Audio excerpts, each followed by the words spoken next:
અત્યારે મને એમ લાગે છે કે આપણી જે છાત્ર ધર્મ છે ને એ ખાડે જાય છે. એટલે અમને ઘણા આમંત્રણ આવતા હોય, પણ અમે જો પ્રવચનમાં જઈએ ને તો અમે નવરા ન રહીએ. માગ બહુ છે. તત્વજ્ઞાનની કટોકટી આખા વિશ્વમાં છે. તત્વ એટલે શું? તમે કોણ છો એ તમને ખબર નથી ત્યાં સુધી તમે આપણી પાસે ગમે તે હોય તો નકામું. તમારે કોણ છો એ ખબર નથી તમને ત્યાં સુધી પછી આપણે પશુ છે. સ્વજ્ઞાનની બહુ કટોકટી છે. મારે વ્યાસભાઈ બહુ કહેતા અહીંયા પરમંશો જ આવતા બેહવા, અહીંયા સાધારણ માણસ ના આવતા. તો હવે આપણે જે કંઈક ધર્મ છે ને એને રક્ષશો, ધર્મને તમે રક્ષો તો જ તમારું ધર્મ રક્ષણ કરે. ચારે બાજુ વાહ વાહ, यूं भी वाह वाह, यूं भी वाह वाह. મજા હે તેરી, इसमें मेरी પણ મજા છે. ભગવાન જે તમને જીવાડે ને એમાં તમારે આનંદ માણવો.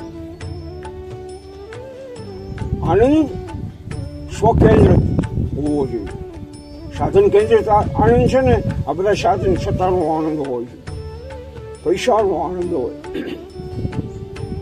વાહનોનો આનંદ હોય, મકાનનો આનંદ હોય, પછી સગાવાળાનો આનંદ. એ બધા સાધન જતા તમારો આનંદનો નાશ થાય છે.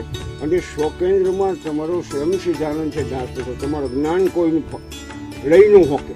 ભાતૃભાજ્યમને ભારકારી વિદ્યા ધર્મ સર્વ ધર્મ પ્રધાન. આવી વિદ્યા શીખો કે તમે લૌકિકમાં પણ તમને ઊંચા રહ્યો અને પારલૌકિકમાં તો તમને અત્યારે ખબર પડી જાય હું કોણ છું.